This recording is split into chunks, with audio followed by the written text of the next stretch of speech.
Hi, I'm Ken, and I'm the lead designer for Melrose International. I'm here today to share with you some ideas to help decorate your home and fill your life with lots of Christmas cheer. We're going to make wall swags, or perhaps you want to put it on a door. But anyway, I'm going to share with you two different ideas of two different types of swags. The first one we're going to make is a horizontal swag. And it's so easy to do because you use the table surface as part of your mechanics. We're going to start by taking some of this pine stem here, fluff it a little bit. What's nice about it, it's got a lot of different pine cones in there of different sizes, so it's sort of a very interesting little pine stem. We're going to take another one, fluff it out a little bit. Don't spend a lot of time fluffing right now because as you build this, you're going to see that it's going to compress a little bit and you're going to need to get in there and really fluff it out again later. What we're going to do is take this one and intersect it and cross the stems going in the opposite direction. Now we've created this long plane of pine and pine cones. Notice our center point here where all the pine cones, the larger ones, are clustered. That's our access point, and this point is very important because that's where you're going to tie the majority of this swag together. Now we've got the foundation built for our swag. Next, we're going to take just a wintry branch. I sort of like this branch. It's got these little icy crystals on there. And we're going to do the same thing with this one. Just insert it in and dissect right through where the intersection of the pine cones are. Take a second one and do it going the opposite direction.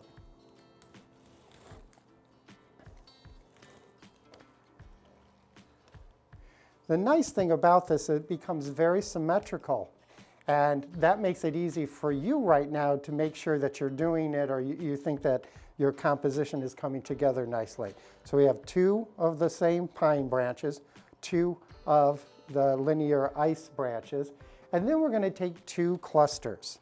Now these clusters come with berries, pine, a few foliage leaves there, and then a blossom of red velvet hydrangeas. We're going to do the same thing with this one. Remember where our center point is, and we're going to take the other one, go the opposite direction.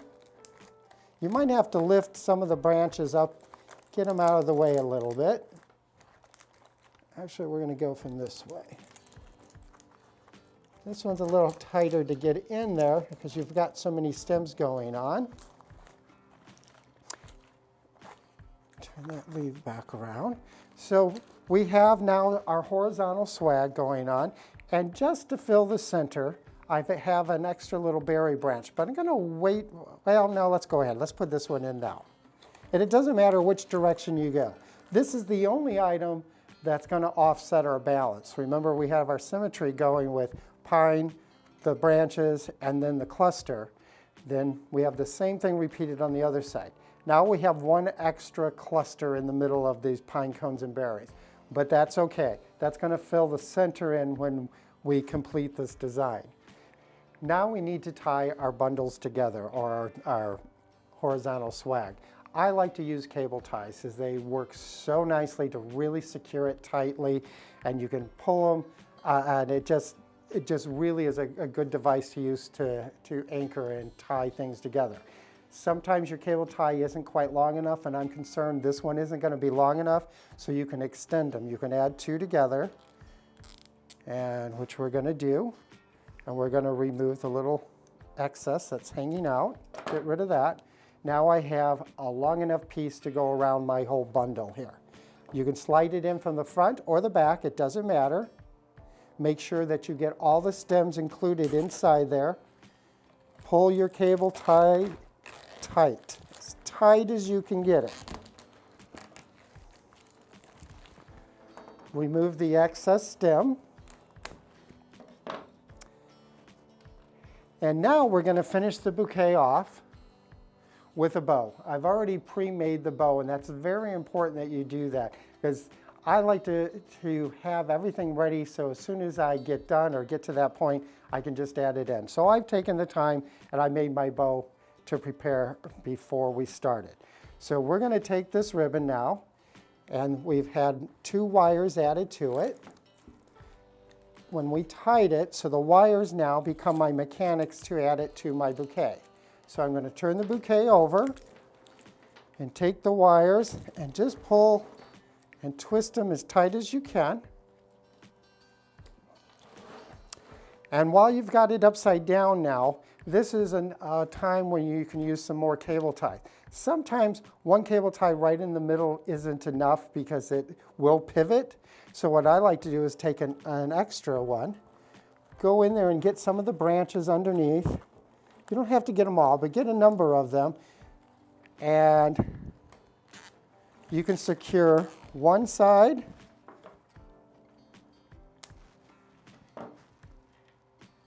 and then the other. Let's get all these little stems. Let's go down all the way to that wintry white branch. Get that. We've got our pine in there and then all the other big stems going across. Remove the excess. Remember our wire that we started with? I like to keep that was on our bow. I like to take this then and make just a little loop.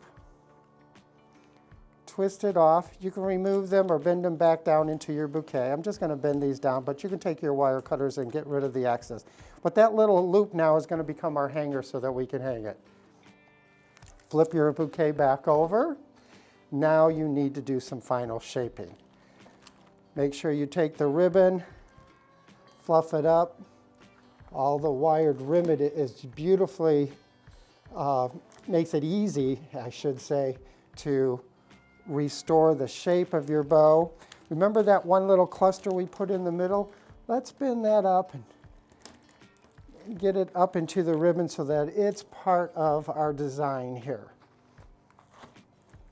Remember I told you later we're going to go back through and fluff some of our winter branches. Let's pull them up through, give it a little more dimension and depth on there. And your bouquet is done. I did finish my bow off with the dovetail cut, just for something interesting on there. And now we've created our horizontal swag. Now I'd like to share with you the other swag. This one's called the vertical swag. The mechanics here are very similar to the first swag I shared with you, but just the application's a little different. Where before we had a lot of symmetry. This time we're going to overload one side and keep the other side shorter and smaller. So we're going to start with my swag going this direction, and we're going to add a couple pine boughs. I'm going to overlap them, but to give me a little extra length, I've cut the one stem off so that it's about the same length now when I overlap them. This is going to be the bottom part of the vertical swag. Now I'm going to add a few more pine boughs. We're going to add one going across. This is going to be the top. And I told you that we're not going to do symmetry here. Notice that I got a different pine going up this way, and it's a lot shorter. We're going to add 2 more up there, just to give us a little bit more width up at the top. And actually, I'm going to slide these down under. Okay, so the stems are under the bouquet. Now in the middle of the bouquet, I'm going to take one of our wonderful clusters that we have. The clusters are really nice to work with because they offer a lot of variety of product. We have the pine, we've got a couple different pines. We've got the incense cedar, we got a long needle pine, some red berries, and some beautiful pine cone. We're just going to lay that on the bottom part of our swag. And I'm also now going to add some blossoms to this. This is a felt poinsettia spray. It has 5 beautiful little blossoms, and we're just going to insert that in. Remember, you can lift and separate if you need to be. This is going to be the trailing part of our bouquet. Don't worry about fluffing it right now. There'll be time when we get done. Now we're going to take another blossom. This is another felt poinsettia blossom, but of course it's a lot larger. This is going to be the focal point of this vertical swag. We're going to insert this one in up at the top. Make sure our pine in there. And our point of intersection here where everything is coming together is right by the pine cones and just underneath this large swag. This is where we're going to tie it together with our cable ties. I think we can use one regular cable tie, slide it up under, and make sure you get all of the stems trapped in there. Lift if you have to.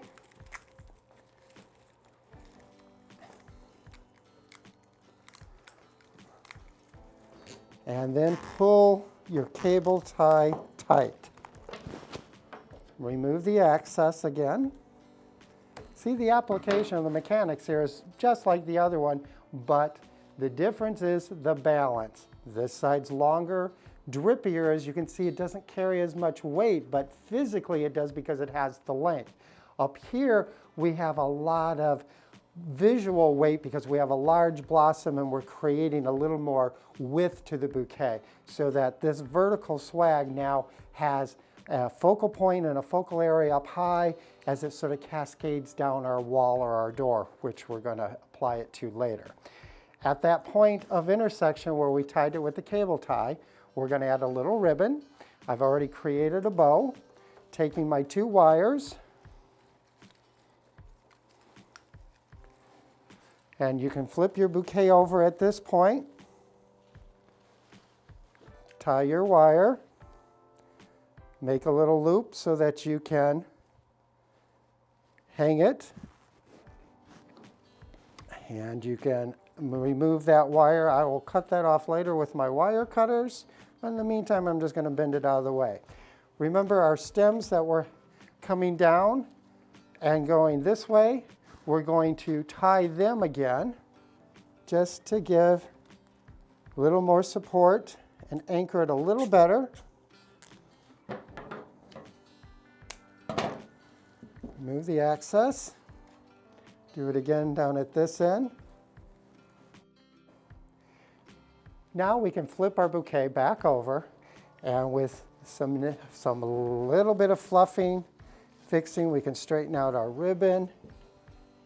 Remember to fluff all of those loops.